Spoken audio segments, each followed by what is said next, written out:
Hey guys, welcome to our YouTube channel Samriddhi academy. आज के इस वीडियो में हम लोग क्लास 9 का चैप्टर नंबर 13 को आगे बढ़ाएंगे। चैप्टर नंबर 13 है सरफेस एरियाज एंड वॉल्यूम्स। उसका इंट्रोडक्शन हम लोगों ने पहले वाले वीडियो में कर लिया है कि टोटल सरफेस एरिया क्या होता है, कर्व सरफेस एरिया क्या होता है, ये हमने देखा था। और साथ ही साथ हमने वॉल्यूम का भी मीनिंग देख लिया है। तो जितना भी बेसिक टर्म था वो हम लोगों ने प्रीवियस वाले वीडियो में समझ लिया है। आज के इस वीडियो में हम लोग सीखेंगे यूनिट का कन्वर्जन करना, कि कैसे हम लोग सेंटीमीटर क्यूब को मीटर क्यूब में बदलेंगे, कैसे किलोमीटर क्यूब को सेंटीमीटर क्यूब में बदलेंगे। ये सारी चीज़ में स्टूडेंट्स को बहुत ज़्यादा ही प्रॉब्लम आते हैं, तो इन सारे प्रॉब्लम को हम लोग यहाँ पे दूर करेंगे। तो चलिए देखते हैं कि कैसे हम लोग यूनिट का कन्वर्जन कर सकते हैं और कैसे किया जाता है। और उसके भी पहले स्टूडेंट का एक सबसे बड़ा प्रॉब्लम ये होता है कि हम लोग एरिया में क्या यूनिट लगाए और वॉल्यूम में क्या यूनिट लगाए। ये सबसे बड़ा समस्या है, ये सबसे बड़ा प्रॉब्लम है। पहले हम लोग इसको सॉल्व करते हैं कि जो एरिया होता है उसमें कौन सा यूनिट लगेगा और जो वॉल्यूम होता है उसमें कौन सा यूनिट लगेगा। तो पहले उसे देख लेते हैं, उसके बाद हम लोग यहीं पे यूनिट का कन्वर्जन देखेंगे। तो देखिए, अगर एरिया की बात की जाए तो इसमें दोनों एरिया आ जाएगा, TSA भी आ जाएगा, TSA यानी कि टोटल सरफेस एरिया भी आ जाएगा, और इसी में CSA यानी कि कर्व सरफेस एरिया और LSA यानी कि लैटरल सरफेस एरिया भी आ जाएगा। यहाँ जो भी एरिया की बात कर रहे हैं तो इसमें सारे एरिया कवर हो जाएंगे। किसी भी शेप का कोई भी एरिया निकालना हो तो यहाँ पे जो यूनिट लगेगा हमेशा वही यूनिट लगेगा। तो अब यहाँ पे समझना है कि कौन सा यूनिट लगेगा। तो सबसे पहले हम उसका क्या देखेंगे, फिगर देखेंगे, कैसा फिगर है या कैसा शेप है। और ये देखने के बाद हम उसका डायमेंशन देखेंगे कि उसका डायमेंशन क्या है। उसका डायमेंशन क्या है, डायमेंशन यानी कि उसका जो लेंथ ब्रेथ है वो कितना दिया हुआ है। और उसका एरिया निकालने के लिए जो भी यूनिट होगा, डायमेंशन का जो भी यूनिट होगा उस पर क्या लगा दिया जाएगा, स्क्वायर लगा दिया जाएगा। यानी एरिया हमेशा किस फॉर्म पे निकलता है, स्क्वायर के फॉर्म पे निकलता है। अगर सेंटीमीटर होगा तो सेंटीमीटर का स्क्वायर, अगर मीटर होगा तो मीटर का स्क्वायर। उसी तरीके से कोई भी यूनिट होगा तो उसका क्या कर दिया जाएगा, स्क्वायर कर दिया जाएगा। ठीक है, अब समझते हैं कि वॉल्यूम में क्या यूनिट लगाया जाता है। तो एरिया तो हो गया कि एरिया में हमेशा यूनिट पे क्या लगाया जाएगा, स्क्वायर लगाया जाएगा। अब समझना है कि वॉल्यूम में क्या लगाया जाता है। तो सबसे पहले वॉल्यूम में भी क्या देखेंगे, शेप देखेंगे कि उसका कैसा शेप है, वो कौन सा शेप का है। फिर उसका हम क्या देखेंगे, डायमेंशन देखेंगे। फिर उसका हम डायमेंशन देखेंगे और डायमेंशन देखने के बाद जो भी उसका यूनिट दिया हुआ होगा, जो भी उसका यूनिट होगा उसको क्या कर दिया जाएगा, क्यूब कर दिया जाएगा। वॉल्यूम में क्या कर दिया जाता है, क्यूब कर दिया जाता है। अगर किलोमीटर है सपोज तो किलोमीटर का क्यूब कर दिया जाएगा, सेंटीमीटर है तो सेंटीमीटर का क्यूब कर दिया जाएगा। यानी जो भी यूनिट दिए हुए होंगे उसका क्या कर दिया जाएगा, क्यूब कर दिया जाएगा। अब क्यों इसमें स्क्वायर हो रहा है, क्यों इसमें क्यूब हो रहा है, ये समझना है।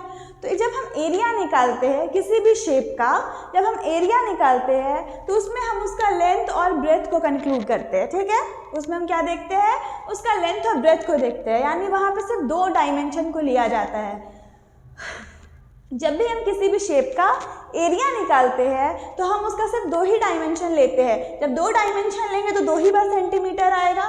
सपोज कि हम लेंथ और ब्रेथ अगर ले रहे हैं तो लेंथ का डायमेंशन एक बार सेंटीमीटर, अगर 5 सेंटीमीटर है ये, और ब्रेथ भी अगर मान लीजिए 4 सेंटीमीटर है तो सेंटीमीटर मल्टीप्लाई करके सेंटीमीटर स्क्वायर बन जाएगा। यानी कि जब हम एरिया निकाल रहे होते हैं तो हम किसी भी शेप का सिर्फ दो डायमेंशन लेते हैं, इसलिए वो क्या बन जाता है, स्क्वायर बन जाता है। उसी तरीके से जब वॉल्यूम की बात करें कि जब हम किसी भी शेप का वॉल्यूम निकाल रहे होते हैं तो हम लोग 3 डायमेंशन को लेते हैं, उसका लेंथ, ब्रेथ, हाइट। ठीक है, वॉल्यूम यानी कि उसका गहराई निकालना है तो लेंथ, ब्रेथ और हाइट लेते हैं, लेंथ, ब्रेथ और हाइट। इसका हम 3 डायमेंशन लेते हैं, लेंथ, ब्रेथ, हाइट। तो अगर सेंटीमीटर को 3 बार मल्टीप्लाई किया जाएगा तो ये सेंटीमीटर का क्या बन जाएगा, क्यूब बन जाएगा। इसीलिए हम लोग एरिया का यूनिट में क्या लगाते हैं, स्क्वायर लगाते हैं, वॉल्यूम का यूनिट में क्यूब लगाते हैं। तो आप लोग को ये सबसे बड़ा प्रॉब्लम था कि कहाँ पे क्या यूनिट लगाया जाए। आप लोग को क्लियर होगा कि एरिया में हमेशा क्या लगेगा, स्क्वायर। कोई भी शेप हो अगर उसका एरिया निकाला गया है तो हमेशा क्या लगाया जाएगा, स्क्वायर लगाया जाएगा। और कोई भी शेप हो उसका वॉल्यूम निकाला जाएगा तो हमेशा क्या लगाएंगे, उसमें क्यूब लगाएंगे। तो ये बात अपने दिमाग में बिठा लीजिए कि एरिया होगा तो स्क्वायर लगाना है, वॉल्यूम है तो क्यूब लगाना है। उसके बाद अब हम लोग देखेंगे कैसे हम लोग, ये जैसे मीटर स्क्वायर है ठीक है, ये मीटर स्क्वायर है, इसको कैसे सेंटीमीटर स्क्वायर में चेंज कर दिया जाएगा। अगर कहीं पे किलोमीटर क्यूब है तो उसको कैसे मीटर क्यूब में बदल दिया जाएगा। अब इन सब चीज़ों पे हम लोगों को काम करना है। तो चलिए देखते हैं कि यूनिट का कन्वर्जन कैसे किया जाता है, यानी कि एक यूनिट को दूसरे यूनिट में कैसे कन्वर्ट करेंगे। उन सारे प्रॉब्लम को यहाँ पे सॉल्व करेंगे। तो देखिए, सबसे पहला 1 सेंटीमीटर में क्या होता है, 10 मिलीमीटर होता है। 1 सेंटीमीटर में क्या होता है, 10 मिलीमीटर होता है। हम सिर्फ इसे एक तरीके से नहीं देख सकते कि 1 सेंटीमीटर में 10 मिलीमीटर होता है, हम इसे 2 तरीके से भी देख सकते हैं। दूसरा तरीका क्या होगा देखने का, कि हम ऐसा कह सकते हैं, जैसे दिया हुआ है कि 1 सेंटीमीटर में 10 मिलीमीटर होता है, तो इसको हम ऐसा भी लिख सकते हैं कि 10 मिलीमीटर में 1 सेंटीमीटर होता है। कुछ नहीं किए, बस ये 10 मिलीमीटर को यहाँ ले आए, 1 सेंटीमीटर को यहाँ ले गए होते हैं। तो 1 मिलीमीटर में 1, ये 10 जो है यहाँ डिवाइड में 10 सेंटीमीटर हो जाएगा, यानी 1 मिलीमीटर में 1/10 सेंटीमीटर। तो हम इसे कह सकते हैं कि 1 मिलीमीटर में 0.1 सेंटीमीटर होता है। इस तरीके से हम लोग हर एक को 2 तरीके से देख सकते हैं। एक ये इसके बराबर है तो ये भी इसके क्या है, बराबर है।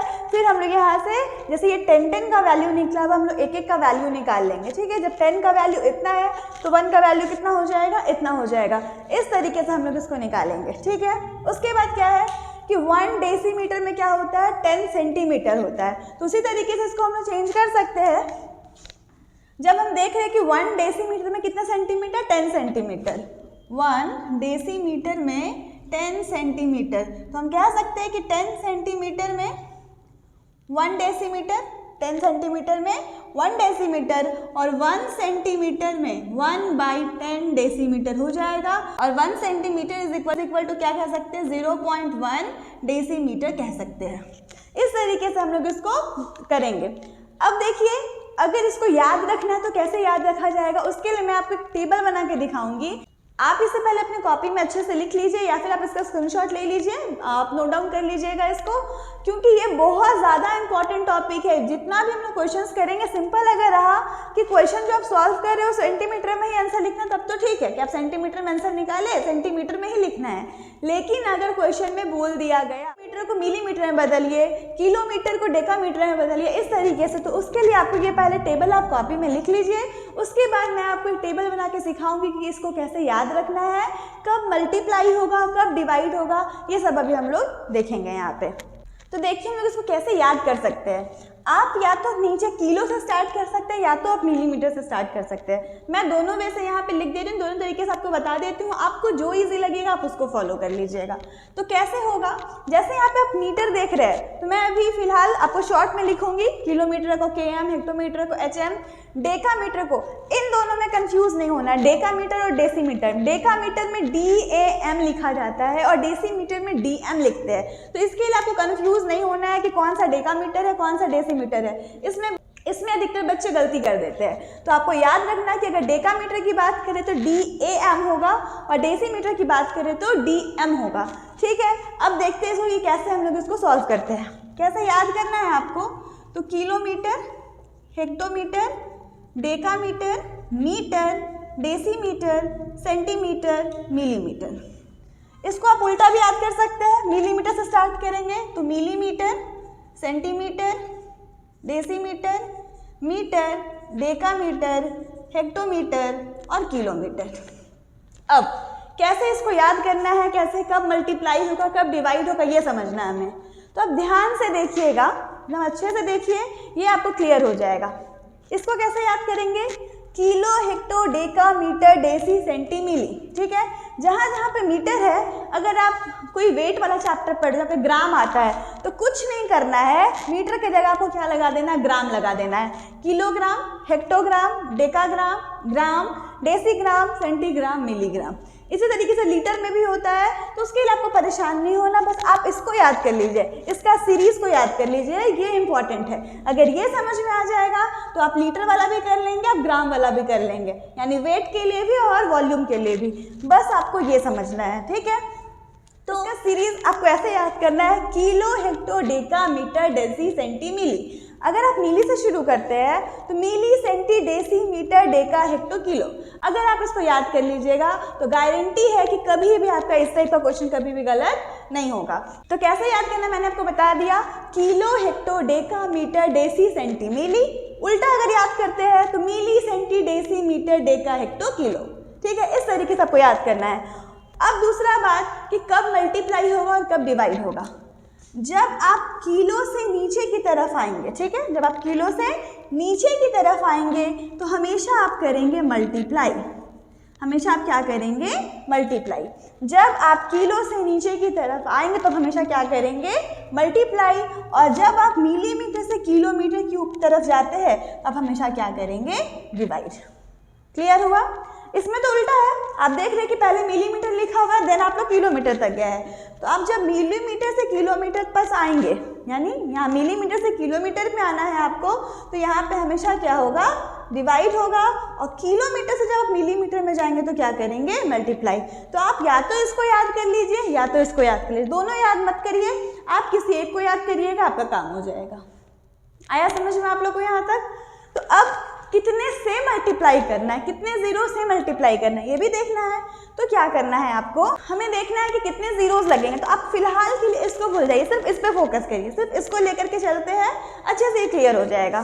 तो अगर इसकी सिर्फ बात करें तो हम देख रहे हैं कि जब हम ऊपर से नीचे आ रहे हैं, यानी किलोमीटर से मिलीमीटर पे आ रहे हैं, तो मल्टीप्लाई करना, नीचे उतर रहे हैं तो मल्टीप्लाई करना। ठीक है, अब जब आप जितना स्टेप उतर रहे हैं, किलोमीटर से हेक्टोमीटर के पास आने के लिए आप कितना स्टेप उतरे हैं, सिर्फ एक स्टेप उतरे हैं, यानी कितना जीरो से मल्टीप्लाई करेंगे, एक जीरो, यानी क्या बन जाएगा, 10 बन जाएगा। उसी तरीके से अगर किलोमीटर से आपको डेकामीटर पे आना है तो आप कितना स्टेप उतरे, 1 2, अब 2 स्टेप उतर रहे हैं तो आप कितने से मल्टीप्लाई करेंगे, 100 से मल्टीप्लाई करेंगे।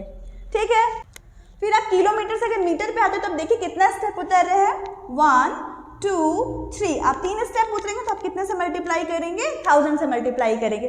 इसी तरीके से आप किलोमीटर से मिलीमीटर में आने में आप कितना स्टेप उतर रहे हैं, बस आपको उससे क्या कर देना है, मल्टीप्लाई कर देना है। अब अगर मिलीमीटर से किलोमीटर की तरफ जाए तो आप जितना स्टेप ऊपर जा रहे हैं उतने से क्या कर देंगे, डिवाइड कर देंगे। तो हम मिलीमीटर से अगर सेंटीमीटर पे जाना था, कितना स्टेप आगे बढ़ रहे हैं, सिर्फ एक स्टेप आगे बढ़ रहे हैं, तो आप 1 0 यानी कि 10 से आप क्या कर देंगे, उसको डिवाइड कर देंगे। उसी तरीके से अगर आपको मिलीमीटर से डेसीमीटर में जाना है तो मिलीमीटर से सेंटीमीटर एक स्टेप, यहाँ से यहाँ तक जाने में 2 स्टेप लगा, तो आप किससे डिवाइड कर देंगे, 100 से डिवाइड कर देंगे। यानी आप जितना स्टेप नीचे उतरेंगे उतने से मल्टीप्लाई करना है और जितना स्टेप ऊपर जाएंगे उससे डिवाइड करना है। अब आप इसको समझिए, आपको ये अच्छे से क्लियर हो जाएगा। 1 सेंटीमीटर में 10 मिलीमीटर, 1 सेंटीमीटर यहाँ है, ठीक है, आप इससे नीचे उतर रहे हैं, 1 सेंटीमीटर से आप एक स्टेप नीचे उतरिएगा तो आप क्या करिएगा, 10 से मल्टीप्लाई। तो देखिए 1 सेंटीमीटर में कितने मिलीमीटर, 10 मिलीमीटर, यहाँ से क्लियर हो गया। उसके बाद 1 डेसीमीटर में 10 सेंटीमीटर। अब देखिए 1 डेसीमीटर यहाँ है, 1 डेसीमीटर से आप एक स्टेप नीचे उतरिएगा तो आप किससे मल्टीप्लाई करिएगा, तो 10 से ही तो मल्टीप्लाई करिएगा। तो 1 डेसीमीटर में कितने सेंटीमीटर, 10 सेंटीमीटर। क्लियर है आपको यहाँ तक। 1 मीटर की बात करते हैं कि 1 मीटर में 10 डेसीमीटर। अगर आपको मीटर से डेसीमीटर में जाना है तो आप कितना स्टेप नीचे उतर रहे हैं, एक स्टेप नीचे उतर रहे हैं, तो आप किससे मल्टीप्लाई करेंगे, 10 से, यानी 1 मीटर में 10 डेसीमीटर और 1 मीटर में 100 सेंटीमीटर। क्यों 100, क्योंकि मीटर से अगर आपको सेंटीमीटर पे आना है तो आप कितना स्टेप उतरेंगे, 2 स्टेप उतर रहे हैं, इसलिए 1 मीटर में कितने सेंटीमीटर, 100 सेंटीमीटर। और मिलीमीटर की अगर बात करें तो 1 मीटर में कितने मिलीमीटर, 1000। क्योंकि आप मीटर से अगर मिलीमीटर पे आते हो तो आप कितना स्टेप उतरना पड़ेगा, 3 स्टेप, 1 2 3, आप 3 स्टेप उतर रहे हैं, इसलिए कितना लगाएंगे, 3 0, यानी कि 1000 मिलीमीटर। उसी तरीके से डेकामीटर की बात करें तो 1 डेकामीटर में कितने मीटर, 10 मीटर। डेकामीटर यहाँ है, मीटर यहाँ है, आप कितना स्टेप नीचे उतर रहे हैं, सिर्फ एक स्टेप नीचे उतर रहे हैं, इसलिए 10 मीटर। और अगर सेंटीमीटर की बात करें तो कितना हो जाएगा, 1000 सेंटीमीटर, क्योंकि सेंटीमीटर उतरने के लिए आपको 3 स्टेप लेना पड़ेगा। उसी तरीके से 1 हेक्टोमीटर में 10 डेकामीटर, 1 हेक्टोमीटर में 10 डेका, क्योंकि एक स्टेप उतरेंगे, और 1 किलोमीटर में 1000 मीटर, क्योंकि अगर 1 किलोमीटर की बात करें, 1 किलोमीटर में कितने मीटर, 1000 मीटर। 1 किलोमीटर में 1000, क्योंकि कितना उतर रहे हैं, 1 2 3 स्टेप नीचे उतरेंगे तो 1000, 2 स्टेप उतरेंगे तो 100 और 1 स्टेप उतरेंगे तो 10। तो ये रहा आपका यूनिट कन्वर्जन कि कितना स्टेप नीचे उतर रहे हैं, ये आपको याद रखना है इस तरीके से कि आप जितना स्टेप नीचे उतरेंगे उतने से क्या कर दीजिएगा, मल्टीप्लाई। इसमें ये मत करिएगा, अगर आप इसको फॉलो कर रहे हैं तो आप इसमें नीचे उतरेंगे तो आपको यहाँ पे डिवाइड करना पड़ेगा। सेम रूल है, बस यहाँ पे मिलीमीटर ऊपर था इसलिए हम लोग को यहाँ पे डिवाइड करना होगा। आप इसको मत याद करिए, अगर दिक्कत है तो आप इसको लेकर के चलिए, ये आपको ईजी हो जाएगा। तो अगर हम लोग किलोमीटर से मिलीमीटर की तरफ आते हैं तो हम लोग को क्या करना पड़ेगा, हमेशा जितना स्टेप उतरेंगे उतने जीरो से क्या कर देंगे हम लोग, मल्टीप्लाई। सिर्फ जीरो नहीं, जीरो के आगे हमें 1 भी लगाना है, जैसे 100, 10, 1000 इस तरीके से। और यहाँ से अगर हम ऊपर जाते हैं तो वैसे ही जीरोज हम लोग देखेंगे कि कितना स्टेप ऊपर जा रहे हैं उतने जीरो से क्या कर देंगे, डिवाइड कर देंगे। यानी 10, 100, 1000 जितने भी स्टेप होंगे उससे हम लोग डिवाइड कर देंगे। आई होप आपको ये अच्छे से समझ में आ गया होगा कि किस यूनिट को किस तरीके से हम दूसरे यूनिट में बदल सकते हैं, और ये आपको अच्छे से क्लियर होगा। मुझे ऐसा लगता है कि याद करने की ज़रूरत नहीं है कि 1 सेंटीमीटर में कितने मिलीमीटर होते हैं, 1 मीटर में कितने डेकामीटर होते हैं, 1 मीटर में कितने सेंटीमीटर होते हैं, ये सब याद करने की ज़रूरत नहीं है। अगर आपको ये सीरीज़ याद है तो आप इसको बिना याद किए आपको ये सब कुछ भी याद नहीं करना पड़ेगा। आप खुद से ये सब कुछ को सॉल्व कर सकते हैं कि किस में कितना मिलीमीटर, किस में कितना सेंटीमीटर। आई होप कि आपको ये वीडियो अच्छे से समझ में आया होगा कि कैसे हम लोग यूनिट का कन्वर्जन करते हैं। अभी ये यूनिट कन्वर्जन ख़त्म नहीं हुआ है, आने वाली नेक्स्ट वीडियो में इसको हम लोग आगे बढ़ाएंगे। अब हम लोग उसमें सीखेंगे कि 1 सेंटीमीटर स्क्वायर में कितने मिलीमीटर स्क्वायर होते हैं। अभी तो सिंपल हम लोग क्या देखे हैं कि 1 सेंटीमीटर में 10 मिलीमीटर होते हैं। आने वाले वीडियोस में हम लोग को पढ़ना है कि 1 सेंटीमीटर स्क्वायर में कितने मिलीमीटर स्क्वायर होते हैं। तो अगर लीटर में होगा तो 1 मिलीलीटर क्यूब में कितने लीटर क्यूब होंगे, ये सब हम लोग आने वाली वीडियोस में पढ़ेंगे। तो अभी ये यूनिट कन्वर्जन ख़त्म नहीं हुआ है, इसका एक और वीडियो होगा, आप उस पर समझ लीजिएगा कि यूनिट का कन्वर्जन कैसे किया जाता है। उसके बाद हम लोग धीरे धीरे सारे शेप पे आएंगे और सारे शेप का जो भी फॉर्मूलाज है वो सब हम लोग करेंगे, और देन फिर हम लोग एक्सरसाइज को सॉल्व करना स्टार्ट करेंगे। आई होप आपको ये वीडियो अच्छा लगा हो, और अगर वीडियो समझ में आया हो, वीडियो अच्छा लगा हो तो मेरे इस वीडियो को आप लाइक करें, शेयर करें और इस चैनल को सब्सक्राइब करें। किसी भी चीज़ में अगर आप लोगों को कुछ भी डाउट हो तो आप मुझे कमेंट करके पूछ सकते हैं।